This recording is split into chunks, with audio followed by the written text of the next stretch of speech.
हम लोग देख रहे हैं मॉडल पेपर। और मॉडल पेपर फर्स्ट के अंतर्गत हम लोगों ने कल खंड ख का जो है 21 नंबर का प्रश्न देख लिया था और खंड ख में आज 22 नंबर का प्रश्न हम लोग देखेंगे जो पद्यांश से संबंधित है। कल हम लोगों ने गद्यांश से संबंधित प्रश्न को देखा था। पद्यांश से संबंधित प्रश्न 22वां प्रश्न होता है आपका, दिए गए पद्यांशों में से किसी एक पर आधारित सभी प्रश्नों के उत्तर दीजिए। इसमें भी दो पद्यांश आते हैं, किसी एक पद्यांश से आधारित प्रश्नों का उत्तर आप लोगों को देना होता है। तो यहाँ पे अभी क है, इसके बाद अभी हम ख को भी देखेंगे। पहले क को हम देख लेते हैं। उदित उदयगिरि मंच पर रघुवर बाल पतन, विकसे संत सरोज सब हर्षे लोचन धिंग, निपन के आसानी सिनासी बचन नखत अवलीन प्रकाशी, मानी महित कुमुद सकुचाने कपटी भूप उलूक लुकाने, भय विशोक कोक मुनिदेवा बरसै सुमन जनावहि सेवा, गुरुपद बंद सहित अनुराग राम मृण सन आयुष मांगा, सहज ही चले सकल जग स्वामी मत मंज बर कुंजर गामी। ये आप लोगों को धनुष भंग के तहत हमने दूसरे चैप्टर में पढ़ा भी दिया है, आप लोग वहां से भी देख सकते हैं और कहेंगे तो उसका लिंक हम इसमें डाल देंगे। लेकिन यहाँ पे भी हम लोग एक बार इसको देख लेते हैं क्योंकि बहुत ही इंपॉर्टेंट पद्यांश है, लगभग ये आ ही जाता है अक्सर। तो आइए देखते हैं इसको। पहले प्रश्न करें कि उपयुक्त पद्यांश का संदर्भ लिखिए। तो हम इसको लिख सकते हैं, अगर आप कॉपी कलम लिए होंगे तो लिख भी सकते हैं। रफ्स वगैरह पे प्रैक्टिस करने के लिए आप लोगों को लेकर इस समय बैठना चाहिए और चीजों को लिखने का प्रयास भी करना चाहिए क्योंकि परीक्षा में आप लोगों को लिखना ही पड़ेगा। तो हम लिखेंगे कि प्रस्तुत पद्यांश हमारी पाठ्य पुस्तक हिंदी में संकलित धनुष भंग नामक पाठ से लिया गया है।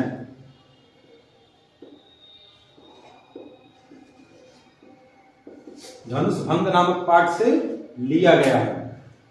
इसके रचयिता तुलसीदास जी हैं और ये रामचरितमानस के बालकांड से उद्धृत है। इतना हम लोग इसमें लिख सकते हैं कि प्रस्तुत पद्यांश हमारी पाठ्य पुस्तक हिंदी में संकलित धनुष भंग नामक पाठ से लिया गया है, जिसके रचयिता तुलसीदास जी हैं। इतना भी अगर हम लिख देते हैं तो हमारा काम हो जाएगा। अगला करेंगे रेखांकित अंश की व्याख्या कीजिए। तो रेखांकित अंश में आप लोगों को 2 लाइन रेखांकित कर दिया और ऐसे ही कोई भी 2 या 3 लाइन रेखांकित कर सकता है परीक्षा में। लेकिन हम लोग जो है केवल 2 लाइन को नहीं देखेंगे, पूरे लाइन को देख लेते हैं क्योंकि कोई जरूरी नहीं कि ये जो 2 लाइन यहाँ पे अंडरलाइन किया गया है आपके परीक्षा में भी यही 2 लाइन अंडरलाइन किया जाए, ऐसा कुछ नहीं है, कहीं से भी अंडरलाइन कर सकता है। तो हम लोग पूरे को देख लेते हैं। करें कि उदित उदयगिरि मंच पर रघुवर बाल पतन, विकसे संत सरोज सब हर्षे लोचन धिंग। रामचंद्र जी जब सीता जी के स्वयंवर में गए होते हैं लक्ष्मण जी के साथ, गुरु विश्वामित्र को लेकर के जाते हैं, तो जब बड़े बड़े राजा बड़े बड़े भूत जो आए हुए होते हैं वो धनुष को नहीं उठा पाते हैं, तो रामचंद्र जी जो है गुरु विश्वामित्र की आज्ञा पा करके धनुष तोड़ने के लिए आगे बढ़ते हैं। और जैसे ही आगे बढ़ते हैं उसी समय का दृश्य है, उसी समय का वर्णन यहाँ पे इस पद्यांश में किया भी गया है। करेंगे उदित उदयगिरि मंच पर रघुवर बाल पतन, जब श्री रामचंद्र जी गुरु विश्वामित्र का आज्ञा लेकर के धनुष तोड़ने के लिए आगे बढ़े तो ठीक उसी प्रकार से शोभायमान हो रहे थे जैसे मंच रूपी उदयाचल पर्वत पर श्री राम रूपी सूर्य का उदय हो गया हो। रघुवर मतलब श्री राम को रघुवर कहा गया है, बाल पतन मतलब सूर्य होता है। उदित मतलब उदय हुआ, उदयगिरि मतलब उदयगिरि पर्वत, मंच मतलब जो वहां पे मंच बना था। तो मंच रूपी उदयाचल पर्वत पर श्री राम रूपी सूर्य का उदय हुआ। उदित उदयगिरि मंच पर रघुवर बाल पतन, जब श्री रामचंद्र जी ने धनुष तोड़ने के लिए, जब श्री रामचंद्र जी गुरु विश्वामित्र की आज्ञा पा करके और धनुष तोड़ने के लिए आगे बढ़े तो उनकी शोभा, उनकी छवि उसी प्रकार से लग रही थी, उसी प्रकार शोभायमान हो रहे थे जैसे मंच रूपी उदयाचल पर्वत पर श्री राम रूपी सूर्य का उदय हो रहा हो। अच्छा, जब सूर्य का उदय होता है तो क्या होता है, कमल वगैरह खिलने लगते हैं और जब कमल खिलता है तो भंवरे जो है खुश हो जाते हैं क्योंकि उसमें भंवरे बंद होते हैं कमल में। तो कह रहे कि विकसे संत सरोज सब, संत रूपी जो कमल थे वहां पे जितने लोग संत थे सज्जन थे, विकसे खिल उठे, मतलब खिल जाना, विकसे संत सरोज सब, सरोज मतलब होता है कमल, सारे जो संत रूपी कमल वहां पे थे वो सब क्या हो गए, खिल गए। और जब वो खिल गए तो हर्षे लोचन भिंग, तो उनके नेत्र रूपी जो भंवरे थे वे हर्षित हो गए, खुश हो गए, क्योंकि भंवरे कमल के अंदर बंद हो जाते हैं पंखुड़ियों में। शाम का जब टाइम होता है और भंवरे उसका रस ले रहे होते हैं और जैसे ही शाम होता है धीरे धीरे कमल अपनी कोपलों को बंद कर लेता है और भंवरे उसमें बंद हो जाते हैं। लेकिन फिर जब अगले दिन सुबह होता है, सूर्य की किरणें आती हैं तो कमल धीरे धीरे अपने पंखुड़ियों को खोलता है और जब पंखुड़ियां खुल जाती हैं तो भंवरा जो होता है उसमें बंद रात भर रहता है वो खुल जाता है, आजाद हो जाता है तो खुश हो जाता है। तो वही कह रहे कि विकसे संत सरोज सब हर्षे लोचन भिंग, जितने वहां पे संत रूपी कमल थे वो सब खुश हो गए, खिल गए, और जब वो खिल गए तो हर्षलोचन जो नेत्र रूपी उनके भंवरे थे वो प्रसन्नचित हो गए, खुश हो गए। आगे पर है जिसकी व्याख्या हम लोगों को करनी, अंडरलाइन किया है। निपन केरी आशा निसिनासी, निपन केरी जो राजा वहां पे थे, आशा निसिनासी उनके अंदर जो आशा थी, उम्मीद थी, वो क्या हो गया, नासी, खत्म हो गया। कौन सी आशा थी? उनको लगा कि हम धनुष को तोड़ लेंगे और सीता जी से विवाह कर लेंगे, तो उनके अंदर की जो आशा थी वो आशा क्या हो गई, खत्म हो गई। निपन केरी आशा निसिनासी, उनके अंदर की जो आशा थी वो खत्म हो गई। लिखेंगे ये आप बात कि उनके अंदर की जो आशा थी, अर्थात उनके अंदर वो आशा थी वह धनुष को तोड़ लेंगे और सीता जी से विवाह कर लेंगे, ये उनकी आशा अंदर की खत्म हो गई। और क्या वो बचन नखत अवलीन प्रकाशी, और जो उनके बचन रूपी तारे थे जो बोल रहे थे कि मैं तोड़ दूंगा, मैं तोड़ दूंगा, इसमें क्या रखा है, तो बचन नखत अवली, जो तारों का समूह था, जो उनके बचन रूपी तारों का जो समूह था, न प्रकाशी, उसमें प्रकाश खत्म हो गया, उसमें प्रकाश नहीं रह गया था, उनका बोलना बंद हो गया। जैसे ही रामचंद्र जी धनुष तोड़ने के लिए उठे, उनका बोलना भी एकदम से बंद हो गया। जो अभी तक अपने आप को बता रहे थे कि हम धनुष को तोड़ लेंगे, उनका बोलना भी बंद हो गया। मानी महिम कुमुद सपचाने, जो मानी महिम थे, घमंडी राजा थे, मानी महिम, मानी मतलब होता है घमंडी, महिम मतलब राजा, जो घमंडी राजा थे वो कुमुद सपचाने, कुमुद के समान, कुमुदनी के समान सपचाने लगे, लजाने लगे, शर्माने लगे। और कपटी भूप उलूक लुकाने, जो कपटी राजा थे, कपटी भूप जो कपटी राजा थे वो उलूक लुकाने, उल्लू के समान, जैसे उल्लू छिपने लगता है उसी तरीके से सब छिपने लगे।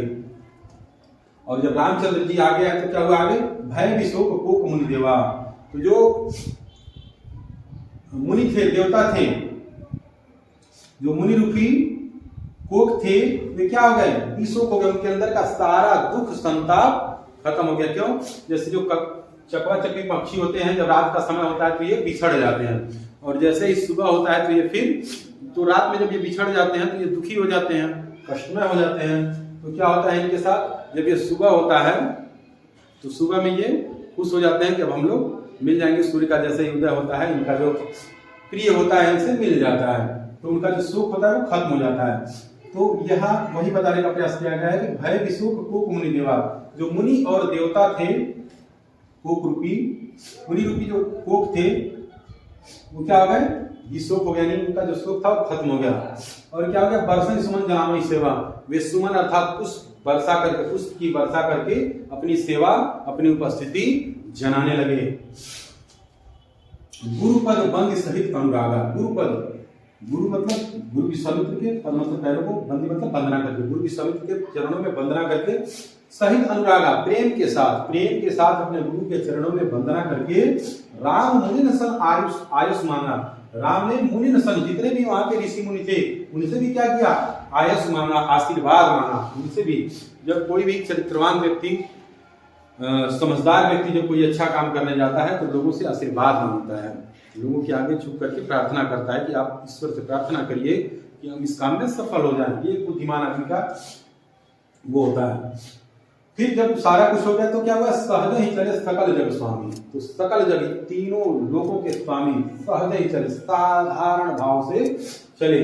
ठीक उसी तरीके से जैसे मत मंजवर कुंजरगामी, जैसे एक बड़ा हाथी, एक सुंदर और बड़ा हाथी चलता हुआ रास्ते में चला जाता है साधारण सी चाल में, उसी तरीके से श्री रामचंद्र भी सहज चाल में, स्वाभाविक चाल में आगे बढ़ना शुरू कर दिए। यहीं तक इसकी व्याख्या थी, तो आप लोग व्याख्या देख लीजिएगा। अगला प्रश्न करें कि उपर्युक्त पद्यांश में जब श्री राम जी धनुष उठाने के लिए चले तो उनकी शोभा कैसी प्रतीत हो रही थी? उनकी शोभा ठीक उदयाचल पर्वत पर उदित होने वाले सूर्य के समान प्रतीत हो रही थी। लिखेंगे उपर्युक्त पद्यांश में जब श्री रामचंद्र जी धनुष उठाने के लिए चले तो उनकी शोभा उदयाचल पर्वत पर उदय होने वाले सूर्य के समान प्रतीत हो रही थी। अगर इतना आप लोग लिख देंगे तो आप लोगों का ये कंप्लीट हो जाएगा और जो इसका नंबर होगा आप लोगों को मिल जाएगा। तो आइए इसी के प्रश्न नंबर 22 के ही ख वाले भाग को देखते हैं। देखिए 22 नंबर प्रश्न के अंतर्गत ये ख वाला पोर्शन है। क वाला हमने देख लिया, क और ख दोनों में से किसी एक को करना है, जो भी आपको अच्छे से आएगा उसी को करिएगा। क वाला कह रहा है कि चाह नहीं मैं सुरबाला के गहनों में उठा जाऊं, चाह नहीं प्रेमी माला में बिन प्यारी को ललचाऊं, चाह नहीं सम्राटों के सौ पर हे हरि डाला जाऊं, सौ पर ही हर डाला जाऊं, चाह नहीं देवों के सिर पर चढ़ूं, भाग्य पर इठलाऊं, मुझे तोड़ लेना बनमाली उस पथ में देना तुम फेंक, मातृभूमि पर शीश चढ़ाने जिस पथ जामे वीर अनेक।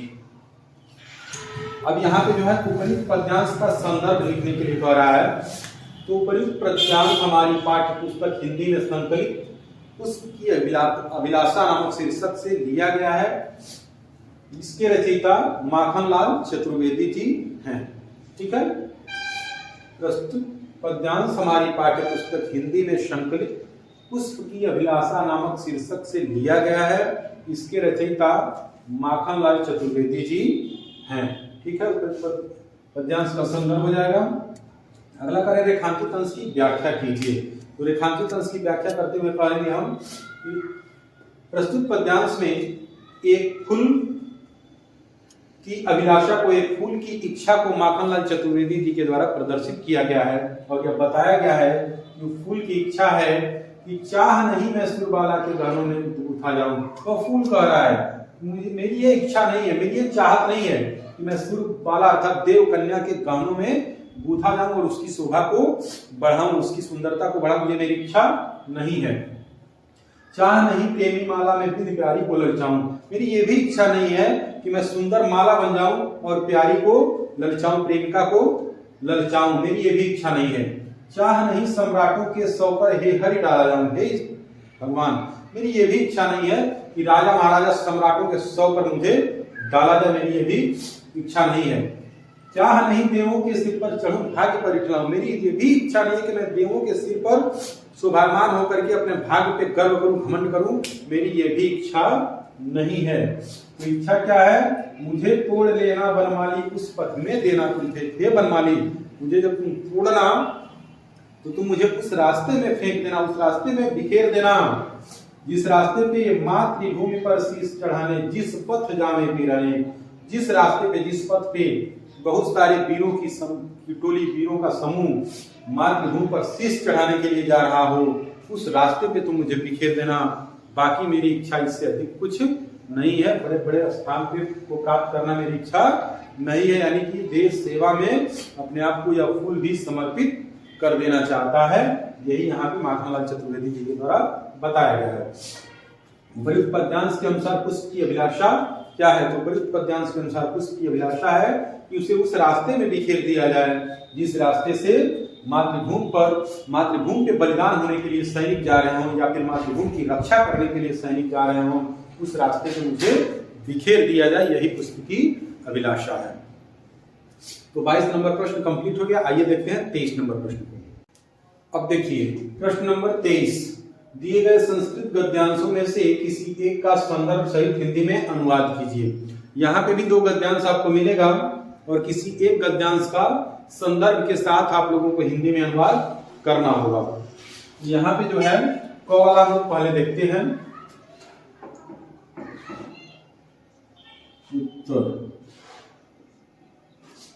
उत्तर डाल देंगे संदर्भ, डाल देंगे, फिर लिखेंगे प्रस्तुत गद्यांश हमारी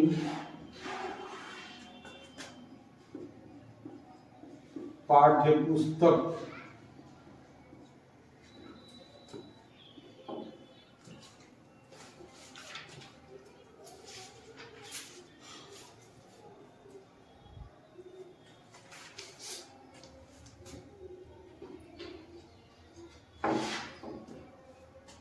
प्रस्तुत गद्यांश हमारी पाठ्य पुस्तक हिंदी के संस्कृत खंड में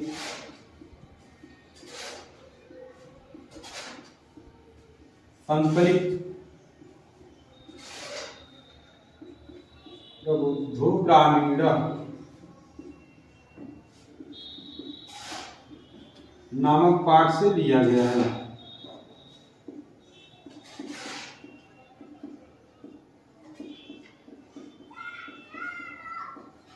नामक पाठ से लिया गया, इसका संदर्भ हो जाएगा और इसके बाद व्याख्या डाल देंगे हेडिंग। तो व्याख्या में आप लोगों को बोल देता हूं, जल्दी हो जाएगा क्योंकि समय बढ़ रहा है। आप लोगों को पता है कि नागरिक और ग्रामीण के बीच में ये जो है बहस छिड़ी होती है, उसी पे आधारित है ये। इसमें प्रबुद्धो ग्रामीण बुद्धिमान ग्रामीण साबित होता है, उसी को इसमें दिखाया गया है। देखिए व्याख्या हम लोग देखते हैं, तो व्याख्या में कहा कि आम्र स्वीकृतम शम्य। आम्र मतलब मुझे, स्वीकृतम मतलब स्वीकार है, शम्य मतलब शर्त, मुझे शर्त स्वीकार है।